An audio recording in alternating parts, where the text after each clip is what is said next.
Broadcasting to you from the heart of northern Minnesota, this is the best music-oriented podcast and web series on all of YouTube. Ladies and gentlemen, this is the Roger Radio Show. I am, as always, your man, Roger Radio here. And this is going to be at least maybe a short podcast by any stretch, because as we all know, a couple days ago, the Rock and Roll Hall of Fame has just announced their nominees for this year's class of 2026, to say the least.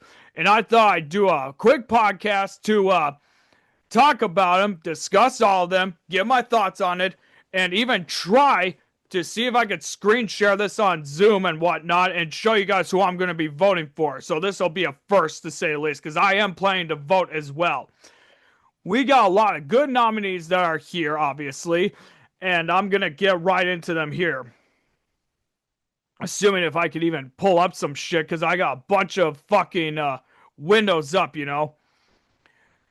Basically, the nominees for this year is simply the Black Crowes, Jeff Buckley, Mariah Carey, Phil Collins, Melissa Etheridge, Lauryn Hill, Billy Idol, INXS, Iron Maiden, Joy Division / New Order, New Edition, Oasis, Pink, Sade, Shakira, Luther Vandross, and the Wu-Tang Clan.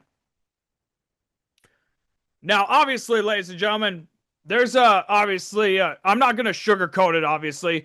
We all know that Gene Simmons was extremely critical of the Rock and Roll Hall of Fame, saying stuff like hip-hop doesn't belong in there. As you all know, Aegis and I, we did talk about the Hall of Fame, the last Hall of Fame, and we were like, why would we even bother calling it the Rock and Roll Hall of Fame if we're going to bring all these other acts into it, you know? Wouldn't it make more sense to call it the Music Hall of Fame? I want you guys to comment that in the comments of your thoughts. Should it be the Rock and Roll Hall of Fame, or should we just change it to the Music Hall of Fame, since we're allowing all of these other fucking acts into it, you know?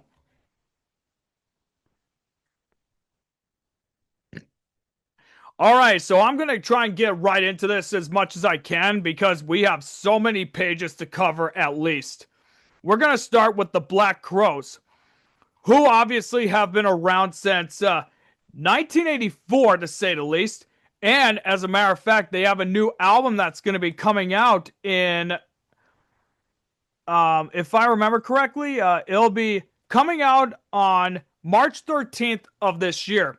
And the album is called A Pound of Feathers. This is going to be their 10th studio album that they have released. Good timing for them, I guess, especially if you're a Black Crowes fan, you know. I mean, me, I honestly could care less about them. There's a couple hits that I know. The only stuff I really know is pretty much from their first couple albums. Everything else I have not listened to, obviously, ever since. I am also going to include the links to the Rock and Roll Hall of Fame's Facebook page, so you can look at the posts, but I'm going to read these posts off for you. Here's what they say. For the Black Crowes revitalized the marriage of hard rock and soulful Southern blues, carrying the torch of classic rock with raw, feel-good, free-spirited energy. Their swaggering guitar riffs, gospel-tinged vocals, and unfiltered approach made songs like Hard to Handle, She Talks to Angels, and Remedy feel like they always existed. And you know, in this case, they have kind of existed. They've existed for over 30 years. 30 and a half years, to say the least. Hey, so this looks like this is a pretty good group right here to be inducted. Next up we have for a nominee is Jeff Buckley. We all know who Jeff Buckley is. In my opinion, probably one of the most tragic figures, to say the least. Without a doubt. We all know that... let me see here quick. Yeah, it was he was a guy who sadly passed away far too soon from an accidental drowning. And it was in 1997 when he passed away. And because that he was only able to release one album, and that is Grace. We all know that album. It's what kept his legend or his legacy going, you know. The Rock and Roll Hall of Fame says this: Jeff Buckley challenged the conventions of rock and roll with a 4-octave vocal range, haunting melodies, and a wide range repertoire that refused to stay inside any one genre. His sole studio album, Grace, and his iconic reimagining of Leonard Cohen's Hallelujah only grew in stature after his death, now widely regarded as one of the greatest albums ever recorded. Now, me personally, I have never listened to the album. I've heard his rendition of Hallelujah, and he did fantastic with that song. And, you know, it's because of the fact that his stature and legacy was able to grow is obviously one of the reasons why he deserves this nomination. Next up for a nominee is Mariah Carey. We all know who she is. She's dubbed the Songbird Supreme, obviously. We all know who she is. Has released a pretty good long list of albums. 16 to be exact, with her most recent release being released this past September, believe it or not, and she's still going to this day. She recently gotten honored and whatnot. Let me just find something here for you guys. I know she ended up winning a Lifetime Achievement Award a while back. I honestly can't remember, but I know that we obviously have spoken about her a few times at some of the other stuff that has happened a while back, such as like, I think, damn it, I can't even find it right here, honestly, folks. So that's on me. That's on me. Here's what the Rock and Roll Hall of Fame says about her. With a 5-octave vocal range, revolutionary riffs and runs, and an instinct for melody that has produced 19 #1 hits, Mariah Carey reshaped the pop landscape at the turn of the 21st century. Her willingness to embrace hip-hop, working with the likes of Old Dirty Bastard, the legendary ODB baby, on the Fantasy remix, helped spark the R&B hip-hop crossover that dominated the charts for decades after. And, you know, in some ways, it kind of did, you know? I mean, it's the Rock and Roll Hall of Fame, but they're bringing this stuff in, you know? So, does Mariah deserve to be in the Hall of Fame? That's going to be up to interpretation, you know? Next up, we got for a nominee is the legendary Phil fucking Collins. Probably personally one of my favorite nominees right here. We all know who he is. He was he started his music career in Genesis, and we all know who Genesis is. He has released 8 solo studio albums, and in my opinion, his solo work was he was able to get his start in Genesis, and that was able to help him build up his resume and portfolio.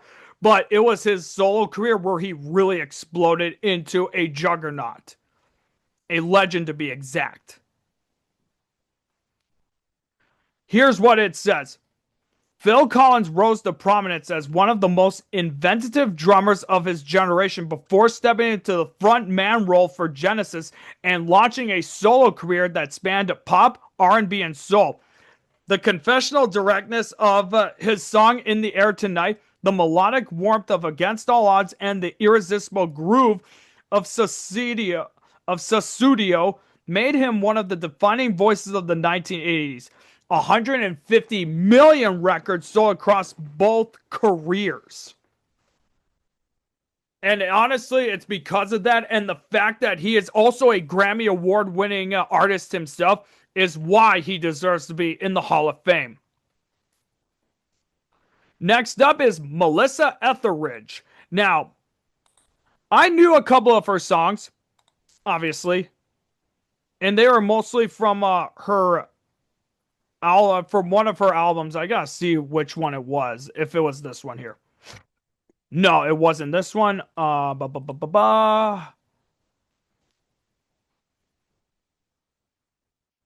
Oh yeah, from her 1993 album, Yes I Am. And yeah, she has a couple good hits, you know. Melissa Etheridge delivers unfiltered truth through confessional lyrics and a smoky powerhouse voice. Songs like Bring Me Some Water, Come to My Window, and I'm the Only One, with those two being the ones I know mostly. Radiant desire, pain, and resilience with fearless clarity. When she came out publicly in 1993, she didn't just make headlines, she reshaped what rock and roll could look like and who it should belong to. Now, she's a rock and roller. There's no doubt about it, folks. So, she does. She's definitely another nominee worth deserving.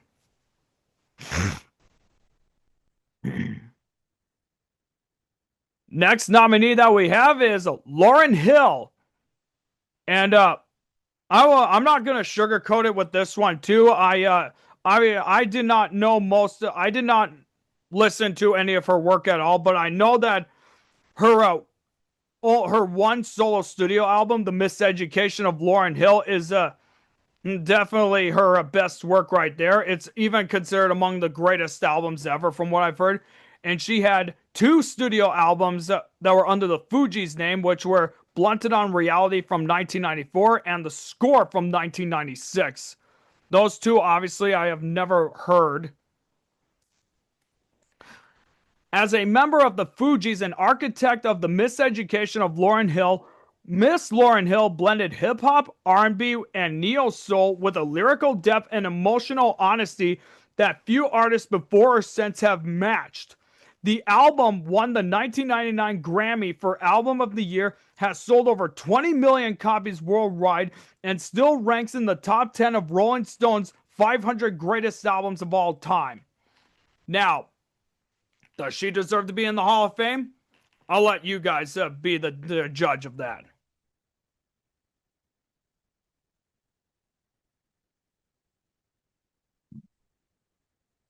Our next nominee is Billy Idol.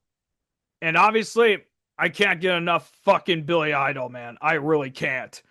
And he has released at least 9 albums, or let me just take a look. Yeah, but he has released over 9 total studio albums, with his most recent one being released the last April, which was Dream Into It. I only knew him mostly because of his first 4 albums. You know, Don't Stop, Billy Idol, Rebel Yell, and Whiplash Smile. So, a product of London's punk underground and one of Generation X's founding members, Billy Idol fused rock's raw energy with a crooner's soul to create some of the most enduring hits of the 1980s: White Wedding, Rebel Yell, Eyes Without a Face. His distinctive vocals, platinum hair, black leather, and signature sneer made him the perfect artist for the MTV age, and the persona never got old. It never did. And that is why, without a doubt, he is definitely deserving to be nominated. The next band that we have is simply INXS. And everyone, we all know who INXS is, mainly because of their albums Listen Like Thieves and what I believe is their greatest work, Kick. They pretty much released 12 total albums, and then disbanded in 2012. And yeah, obviously they are definitely a deserving bunch right here. INXS fused rock swagger, new wave cool, and funk rhythms into one of the most infectious sounds of the 1980s. Clean, clear, and impossible to resist. With Michael Hutchence's whispering and delivering every lyric with total conviction, Kick generated 4 top 10 US singles and became one of the defining albums of the decade. And in my opinion, it should actually be considered among the greatest albums ever, but it's not. Which, if Rolling Stone actually had the fucking balls to actually say these albums have to be at least 20 years old and get rid of all the bullshit that was released after 2006, then maybe Kick would be able to be on that fucking list. But In Excess, without a doubt, deserves to be in the Hall of Fame.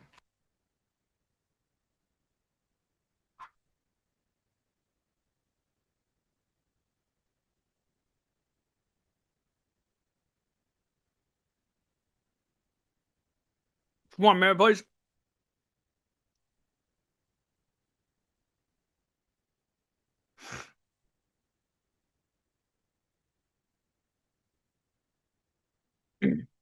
Our next nominees, this is one I'm definitely voting for. Iron fucking Maiden. The same heavy metal band that keeps getting screwed over by the Hall of Fame. Probably gets screwed almost twice as bad as Vince McMahon screwing Bret Hart in Montreal. They have released over 17 studio albums, with their recent one from 2021, Senjutsu, being obviously among my top favorite albums of all time. This is a band that definitely deserves it. Iron Maiden set the standard for how heavy metal should look, sound, and tour. Blistering twin guitar assaults, Bruce Dickinson's soaring vocals, and the iconic zombie mascot Eddie anchoring one of rock's most recognizable visual identities.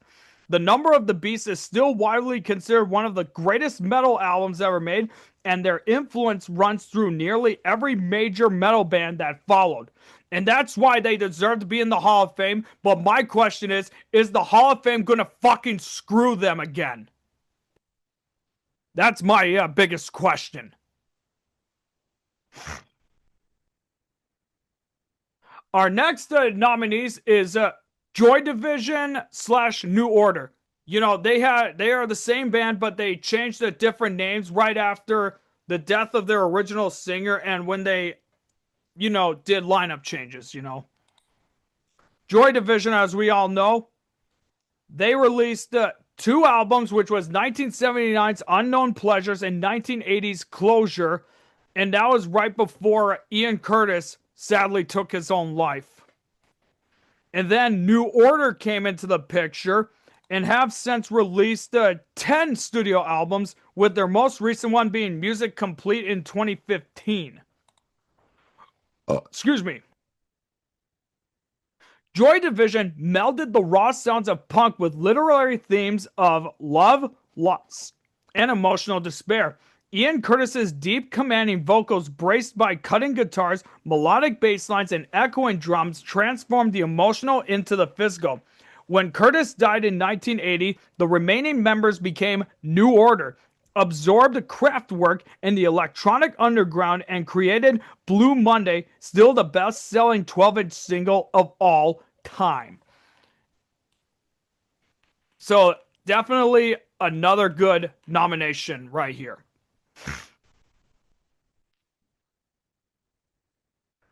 Next nominee is a simple R&B group called New Edition. And I'll be honest with you, ladies and gentlemen, I've never even heard of these people, honestly. It says they have released 7 studio albums, with their most recent one being One Love, which was released over 20 years ago in 2004. So holy shit, where the hell have they been, man? Gotta fucking create more music, god damn it.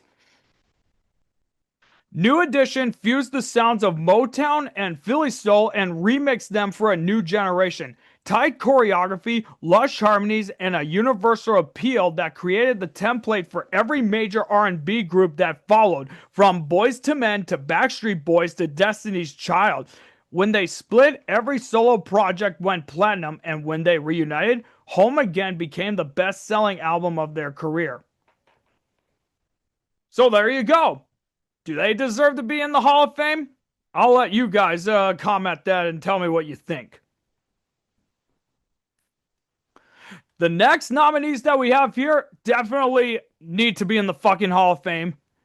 Oasis. We all know who they are. We all know who Liam and Noel Gallagher are.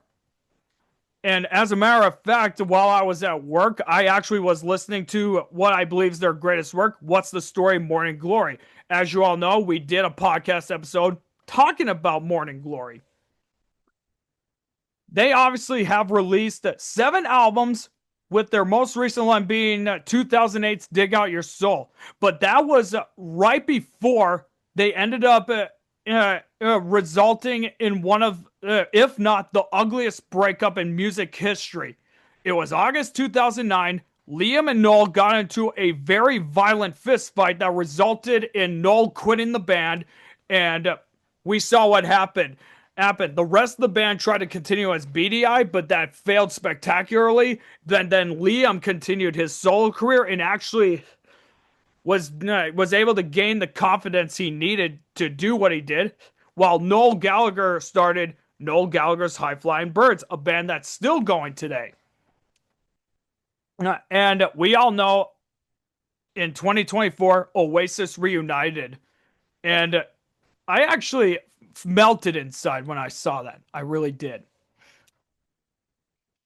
Oasis exploded out of Manchester in the early 90s and reclaimed big, brash, hook-filled rock and roll with anthemic songs, cool swagger, and electrifying live performances.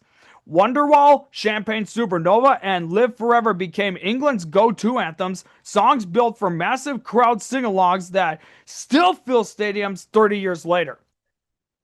And let me tell you, Champagne Supernova, one of my all-time favorite songs, without a fucking doubt. And that's why Oasis deserves to be in the Hall of Fame. This is another band I am definitely voting for. Next up we got is, my gal Pink, man. Pink is nominated too, dude. That's fucking awesome, dude. Insane. She has released over 9 albums, with her most recent one being 2023's Trust Fall.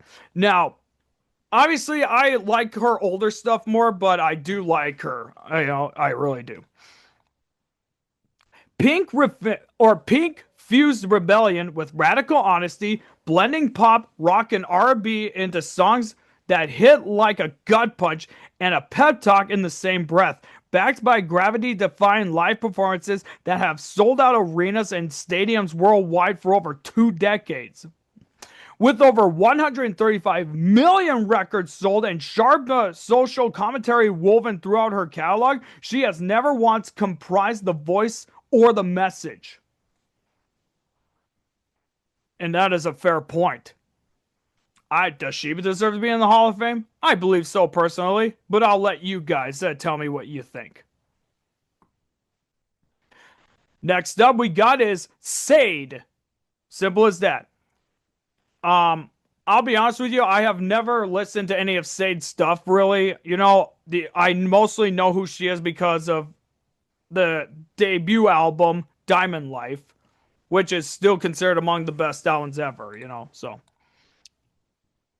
Sade have blended jazz, soul, and R&B to create a sound that's all their own. Laid-back rhythms, elegant arrangements, melodic saxophone lines, and the smooth, sultry, mesmerizing vocals of their lead singer, Sade Adu.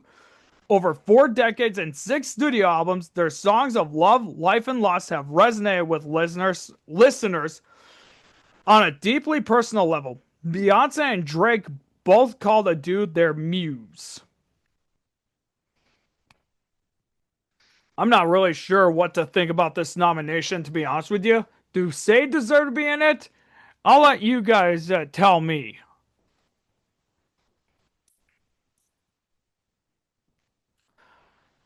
Next up for our nominees is Shakira. And I'll be honest with you, I have not listened to her maybe since the 2000s. I only know a couple of her songs, but I honestly did not really give a damn about them, All right, she has made over 12 albums, with her most recent one being from 2024, and it's La Mujeres Ya No Lauren. Leoren?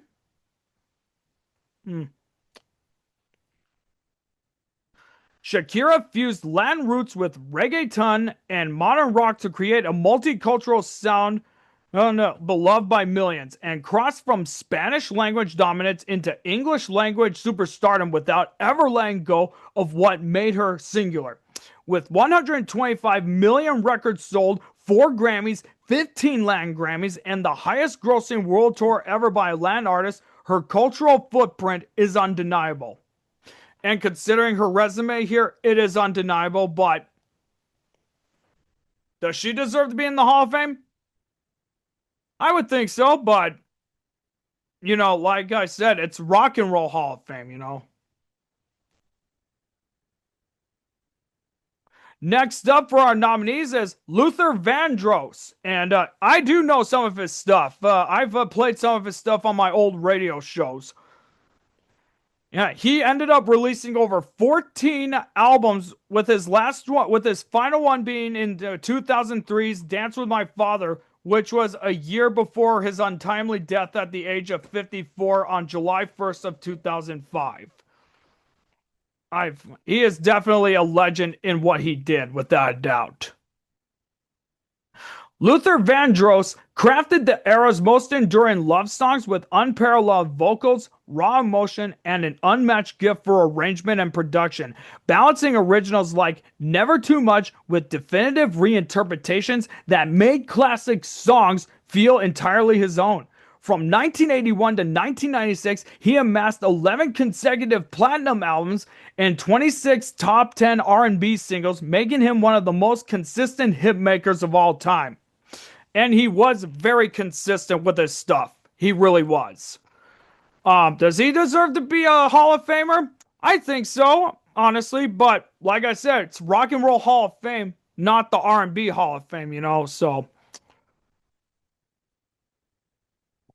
Oh, and finally, this one I feel is going to piss off Gene Simmons of all people, obviously. And this is the Wu-Tang Clan, who, as a matter of fact, are or are on the verge of retiring their stuff, as they are currently on their last tour, if I remember correctly. And we all know who they are. They are one of the biggest names out there in the hip hop scene, coming out of New York City. And this is actually something that I saw for new stuff. Sadly, one of their contributing songwriters and co-founders, who wasn't an official member per se, just passed away at the age of 52. And it was Oliver Power Grant, who was a executive producer for them. So rest in peace, Power. The Clan themselves ended up releasing 7 albums so far, but they have released a few more collaboration albums, to be exact. But we all know who they are because of their debut album, which is still among the best albums for hip-hop, and obviously their magnum opus, right? Cash rules everything around me. Cream, get the money, dollar, dollar bill, yo.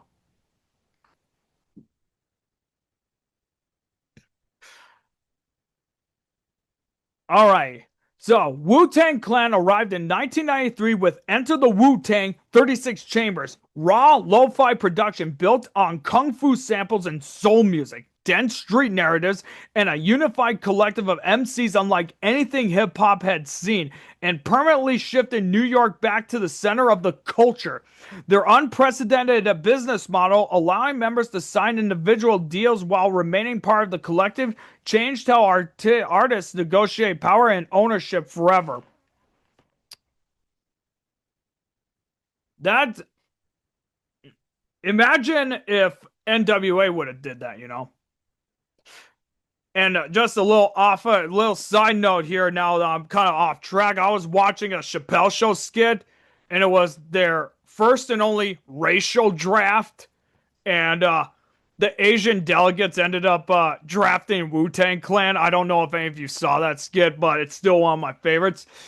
And they obviously ended up making a joke about my boy, Old Dirty Bastard, ODB. And I can't remember who it was that said this, but he said, "Oh yeah, ODB changed his name from Dirk Madur to the Old Dirty Chinese Restaurant." And I was like, Old Dirty Chinese Restaurant. Yeah, and I would be Roger X Communication, blah, blah, blah. Telecommunications Hub. I would believe they are Hall of Famers. But if it was the Music Hall of Fame, they would definitely be my first vote. All right, so that is pretty much all of the nominees, obviously. And I'm going to try something here. I am not sure if you guys will be able to see this, but I'm going to try and share my screen here. If my shit will even work here quick.